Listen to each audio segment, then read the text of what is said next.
Ladies and gentlemen, I'm joined now by Sam Canavan, the Managing Director for Asia Pacific at ClassPass, an incredible brand who's been with us for a number of years. And we really do thank ClassPass for their support.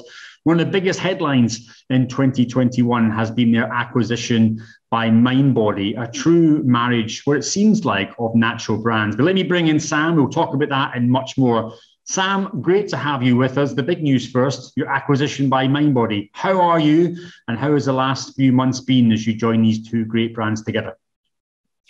Thanks, Ross. Great to be here. Thank you for having me. And yes, some quite big news in fitness aggregation and booking platform world. The acquisition of Mindbody, the acquisition of ClassPass by Mindbody a couple of months ago now. And just the headline of this is it's incredibly exciting for me on the ClassPass side of the fence. It's incredibly exciting for people on the Mindbody side of the fence. That fence will be broken down very soon. That's what we're in the process of doing. One team, one dream. And I think it's incredibly exciting for the industry, for the partners Mindbody have, for the partners ClassPass has. And this is something that, to be frank, I don't think was overly surprising to the industry. There was news that had been teased in the media about 6, 7, 8, 9 months ago. And we've been incredibly strong partners for the 8 years that ClassPass has existed anyway. There's a great story of Rick Stolmeyer, the Mindbody founder, meeting Pael, our founder, in about 2014 at a conference. She just launched ClassPass, and Pael, being Pael, great hustler, very charismatic woman, just came up to Rick and said, hey, this is my product. And she had about 10 employees at the time and next to no money raised. And he said, I love this. I love this concept. I think you're brilliant. I think you're smart. I think you can do great things. And one day we could work together. And so the seed was planted from that point forward. And a majority of our sort of what we call our tier one partners, our creme de la creme on ClassPass, are also on Mindbody. And so we've had this great partnership over the years where we've collaborated on sending our combined partners more incremental revenue. And so the synergy just makes perfect sense. So we get to share our knowledge of the B2C space and help Mindbody with its marketplace. They've got 2 million active users a month on their platform, and they haven't really monetized that. So we can come in and help with that. And then they're, of course, experts in the B2B space in onboarding partners, and they've got F45s and Orange Theories and Dry Bars of the world. So great synergy opportunities from both sides of the fence. We're in the process now of integrating. Wonderful team stretching across many, many time zones, Ross, many late nights for me, being sequestered in Sydney at the moment. But it's just incredibly exciting for both of us and for the industry at large. Now, the rumour mill has been ticking for the last few months. So this was on the radar of many people, maybe hopeful, but now obviously moving forward, and great to see this. Maybe looking a little bit under the hood, Sam, of course, this is going to unlock new opportunities for both companies and no doubt also for your clients. How do you see these opportunities being unlocked? There's the obvious, which is Mindbody and ClassPass have always thought of ourselves as much as consultants as we are partners for our tens of thousands of studios and gyms and wellness venues across the world. So that for me is probably the most exciting thing straight off the bat, is that we can try and deliver through, I would say, and I've got a horse in this race clearly, but I would say the most powerful combined data set, the most powerful combined analytics, the most powerful combined business intelligence in the world now, to come together and pass that data and be able to offer compelling insights to all our partners around the world. So I always joke, we could give McKinsey level consultancy to these partners just as part and parcel of the partnership. So what are the trends in genres? What are the trends in class times? What are the trends in demand in off-peak times or peak times? What about locations? I want to pop up a new location. Should I be going to this pocket of Singapore or this pocket of Hong Kong or this pocket of Sydney? That data isn't available, as you know, agnostically to buy. It's not really purchasable. So can we be a combined entity that helps guide our partners and act like consultants, just, with nothing expected? It's just, hey, here's our insight. Here's what we're seeing at a top level. we'll work with you on it, but do with that what you will. I think that's an obvious opportunity. Of course, there's the opportunity to harness the tens of thousands of Mindbody partners who aren't on ClassPass, to talk to them about ClassPass. This is how you can generate more incremental revenue. Maybe, let's be frank, Ross, there's some PTSD there. Maybe they partnered with ClassPass in 2015 in Australia or New York or LA, and we had an unlimited business model and it wasn't really great for the partners. Or we had a model where you purchase a certain amount of classes per month. Again, not great. So we've only been on this credits model since 2018. There's a lot of partners who maybe have a preconceived idea of ClassPass and what it was. And we can use these Mindbody relationships to say, ClassPass is now, we've got shiny new shoes. It's much better for you. And this is a different business entirely. And then the other side of the fence, in Asia specifically, we're talking about thousands and thousands of ClassPass partners who don't use a booking platform at all. So especially emerging Southeast Asia, they're running their businesses via the phone, they're running their businesses via Viber or via WhatsApp. How can we talk to them about the benefits of working with a booking platform where you've got your CRM there, there's a marketing component, there's payroll, there's people, everything can be integrated in the platform. Can we be talking to partners about the potential upside there in trying a wonderful booking platform like Mindbody for the first time? And then the one other thing you touch on, of course, is the tech component. So we now have hundreds and hundreds of engineers all around the world. I mean, Mindbody in Pune in Western India alone, there's hundreds sitting in that office. How can we think about single sign-on for customers? How can we think about aggregating the data together? How can we think about making the ClassPass and Mindbody experience, whether you're booking direct through that studio via Mindbody or through ClassPass, how can this be seamless? Maybe one pool of inventory. Certainly, there should not be a world where you have a separate account for ClassPass, a separate account for Mindbody, and there's some friction there in the UX. So ideally, the North Star there, combine the technical forces and try and make it as seamless as possible to operate on both ClassPass and Mindbody. One other thing, of course, the marketing component.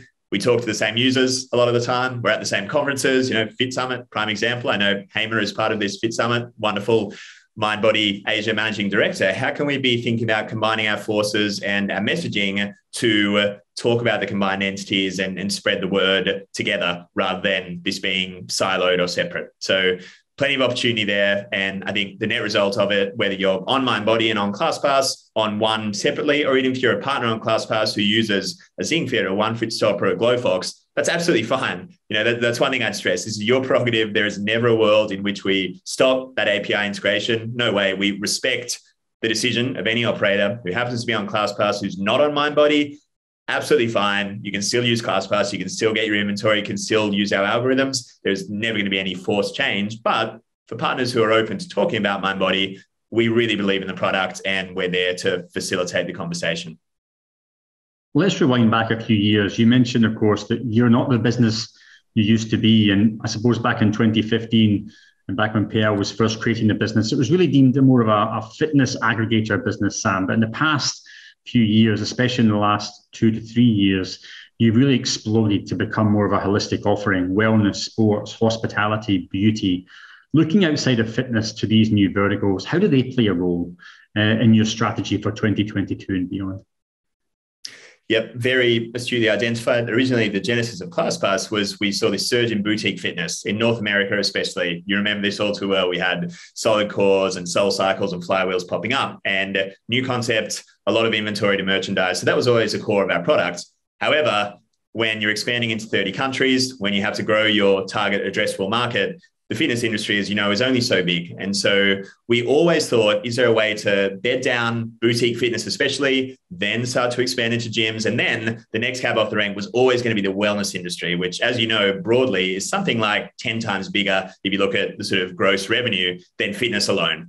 And so this is always going to be the North Star. We started really dabbling in this a few years ago when we moved to our internal currency, our credit system. And you're right, we've doubled down on this across the world over the last 2 years, especially. And this has also been led by our users. Our users are saying, we can't go to barriers every day, right? We can't go to a Megaformer class every day. I know if you've done Megaformer, it's savage. We need some time out. We want to go to a sauna. We want to get a massage. We want to get a facial. Why can't we go do axe throwing in Bangkok or in Singapore, be on a floating surfboard in the middle of a hotel pool and do some yoga on that? All of this demand was coming from our users for ancillary inventory And so we also responded to the demands of the user. So for us in Asia especially, we've seen huge success in hotels, which is quite interesting, unique actually to Asia, especially Southeast Asia, Singapore, Hong Kong, Malaysia. We're not doing that anywhere else in the world, but we've got the Four Seasons and the Intercontinental. I mean, we've got something like 45 hotel partners who have the same issue as other wellness operators. There's a lot of supply there,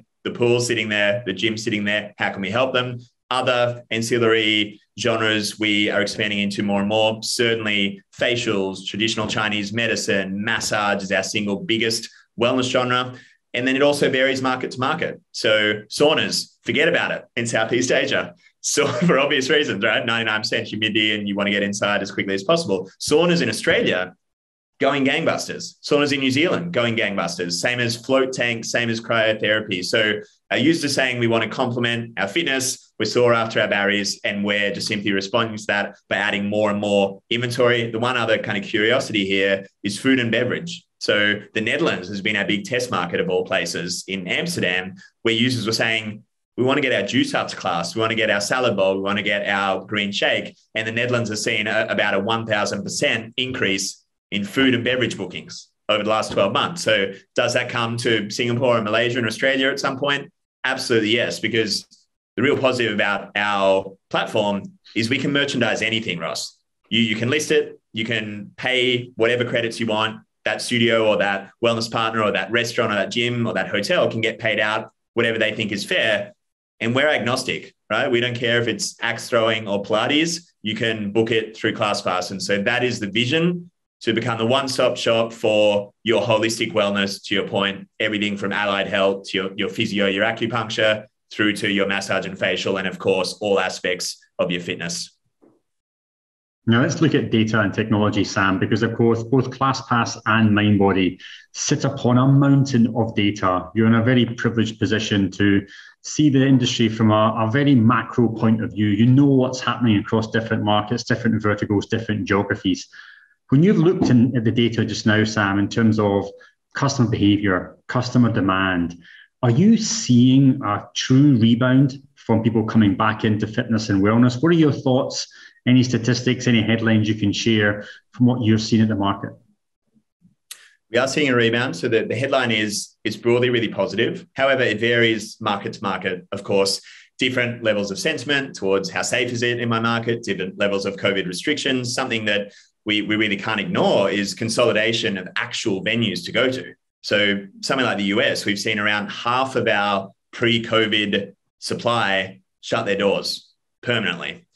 In Asia, this is closer to 7 or 8%. So we've been very fortunate. So I guess that's a headline. We know that supply is our product at ClassPass. We're only as good as the amount of supply we can merchandise and the amount of reservations we can send. So we've had less consolidation in Asia, which is wonderful. I think a lot of that is due to landlords being slightly more lenient, and certainly government subsidies and packages to help both individuals and also businesses. They've been a little bit more generous in parts of Asia and Europe compared to what we've seen in America. But the bounce back is there. We're not quite at 100% of pre-COVID levels. I'm going to be honest. We're sort of touching around 85% in Asia, which is the highest we're seeing in the world, along with somewhere like the Netherlands. Certainly has been just a boom market for us. That's at more than 100%, which is quite interesting over there. But broadly, people are working out more than they did pre-COVID when they're getting back to class. So this is the key distinction. When you get back to class, and you remember that experience, and you remember what it's like to be surrounded by other people and have this community, and you know it's like you're in a confined space, you're sweating, you're high-fiving, you've got an instructor there, you've got equipment there,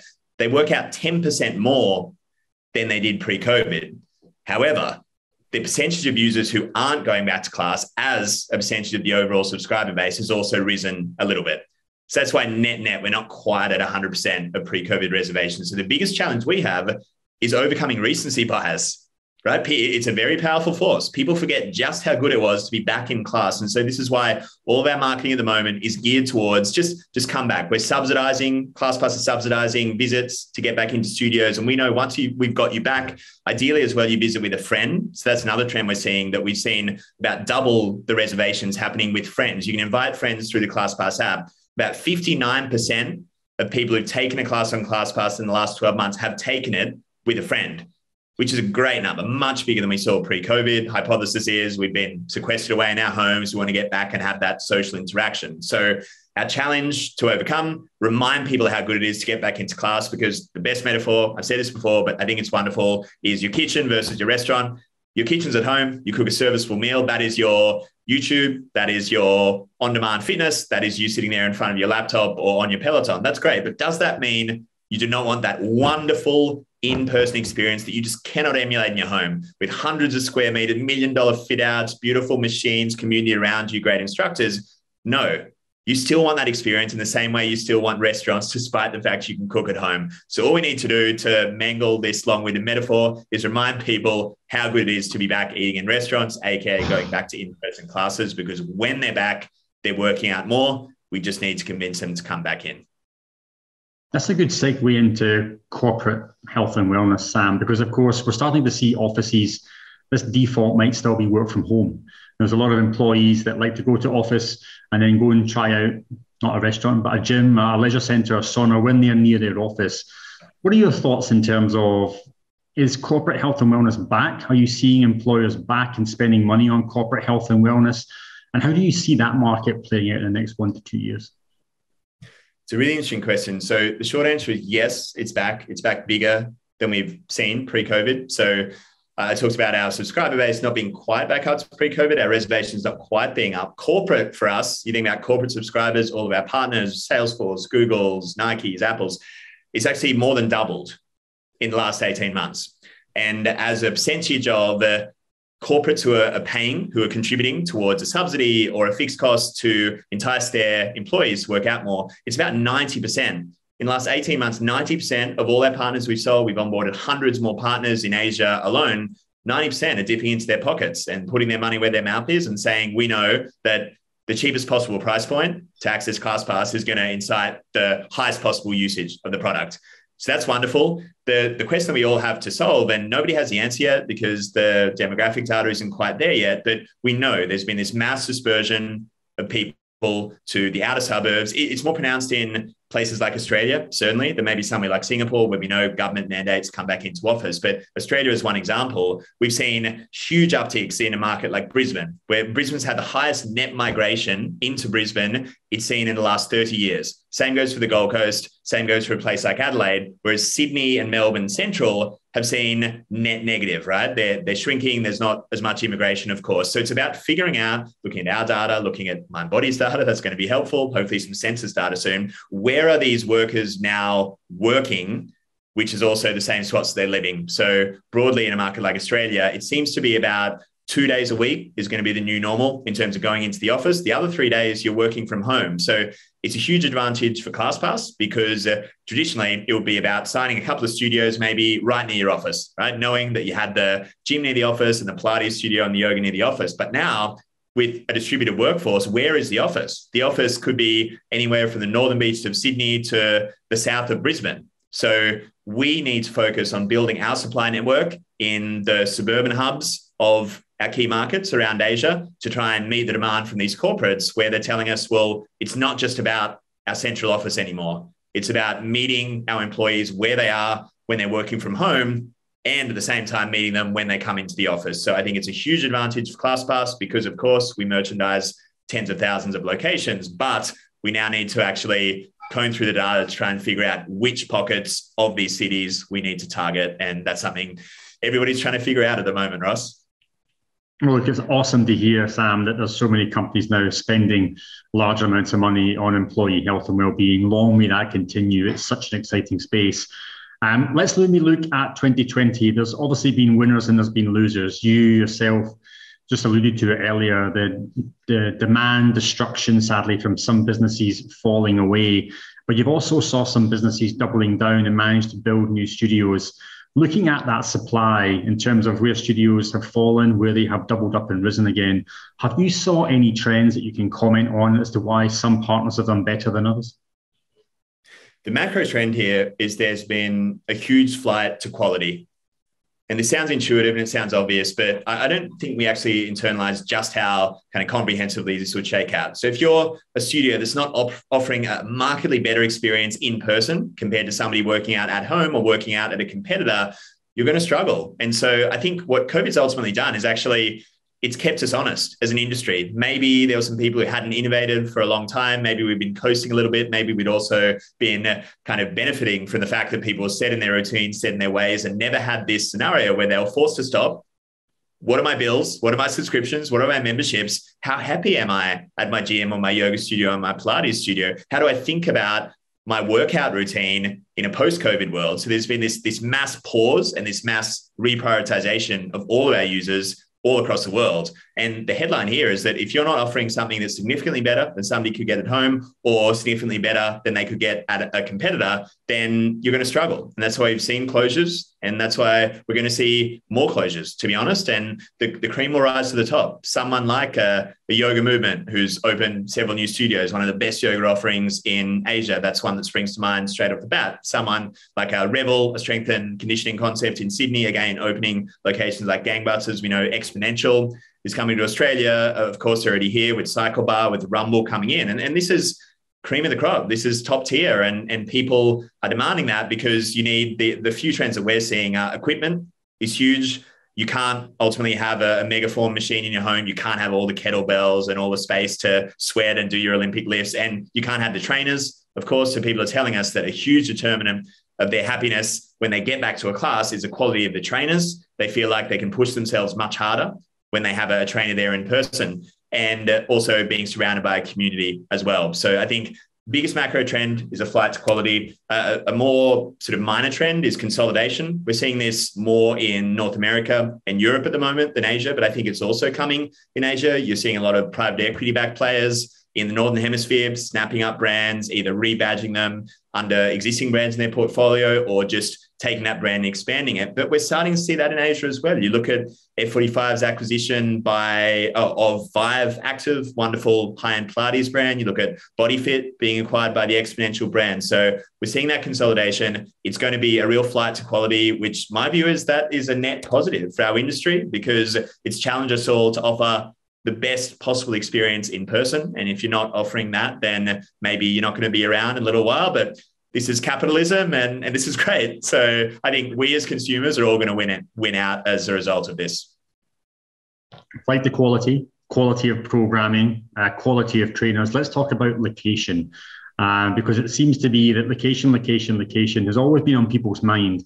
But you can now look at the data, Sam. You can understand what locations are doing well, especially in this new marketplace of people working from home rather than being sometimes in the office environment they're used to. How important will location be going forward?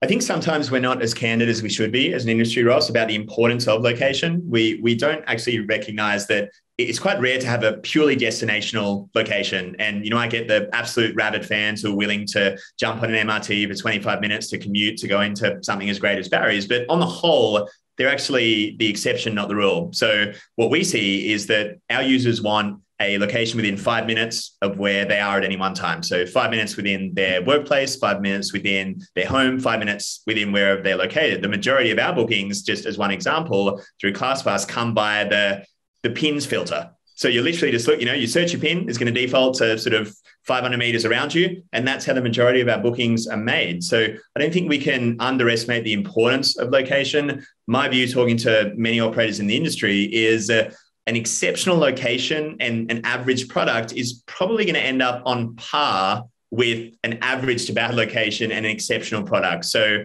the question is, how is your leasing strategy altered and how does this new normal inform your leasing strategy? And this is a data that everybody is trying to pass out. Certainly Mindbody and ClassPass are here to help anybody who'd like our view on it, what we're seeing from a high level, but mass dispersion to different markets and different suburbs that we've never seen before. And how then do you weigh up the price of the lease compared to where the demand is going, compared to your forecast of how that demand is going to shake out?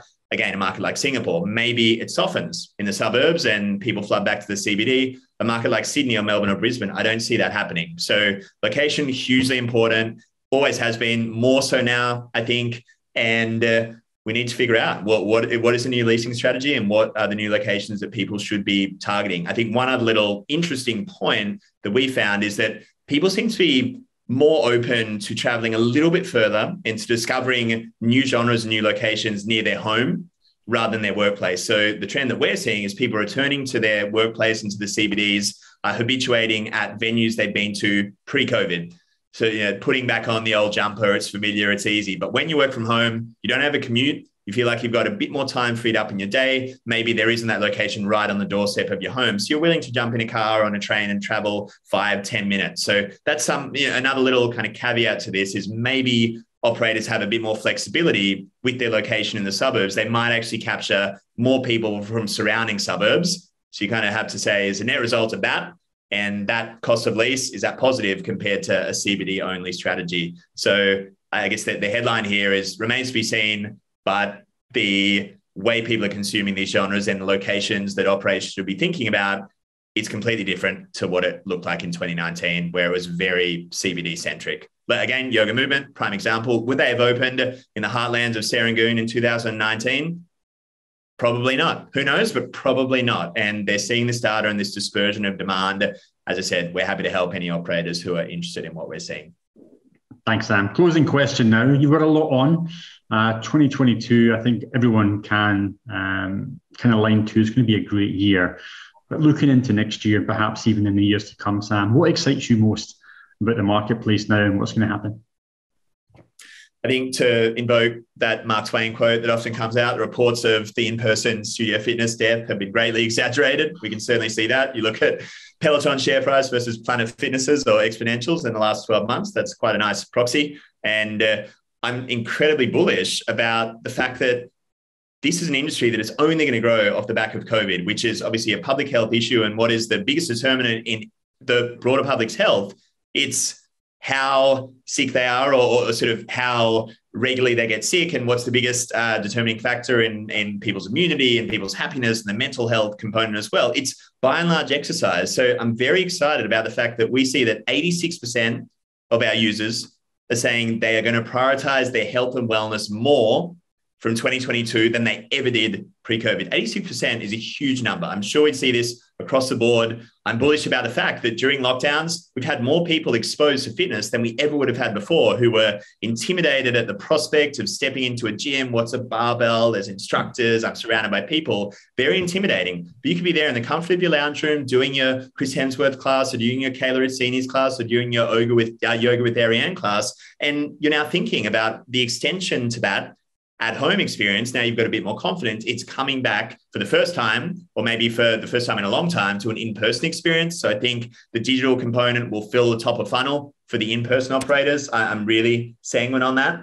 And I think that there's a lot more investment in the space, probably more than we've ever seen. Again, Exponentials, you have 45s in China, there's Keep, there's Lafit, there's Super Monkey, there's obviously ClassPass and Mindbody, more and more capital flooding into the space. And the last point I make is that we're on the right side of government legislation and government stipulations going forward. There is no government in the world who's going to say fitness and wellness is an area we're going to invest less in going forward. You look at an example, mainland China, that business for us has boomed 1,000% in the last 18 months. And a big component of that is the fact that the Chinese government is very supportive of fitness and wellness. They see more productivity in the workforce. They see longer life expectancy. They see higher happiness of their population, whereas they can turn the tap off on whole industries overnight, as we saw cryptocurrency or online tutoring or gaming. We're on the right side of that. And I don't think we should ignore that, which means by sort of the adjunct to that is we're on the right side of the media conversation. We're on the right side of the public health messages. And this industry is only going to get bigger. The question is how long it takes until we really rebound. But very bullish for all of those reasons. And I think a rising tide lifts all boats when we talk about digital versus in-person. They're not mutually exclusive. I think we all lift each other up together. And the more people that are exercising and staying healthier and getting sick less and less often, the better it is for all of the markets that ClassPass operates in, and certainly for the industry at large. So very positive, Ross, very positive. And I think 2022, from what we're seeing, is going to be a bounce back for the ages. Excellent. Well, ladies and gentlemen, if you're not positive about the marketplace going forward after this conversation, I'm not quite sure we can help you, to be honest. We are all aligned for a bumper 2022, and Sam and his team and him and our team have got the stats to show that everything is moving in the right direction. At some points, a little bit faster than others, but the reality is we are going forward to a brighter future. Sam, as always, many thanks for your time, your support. Look forward to seeing you again in person in 2022. Thanks, Russ.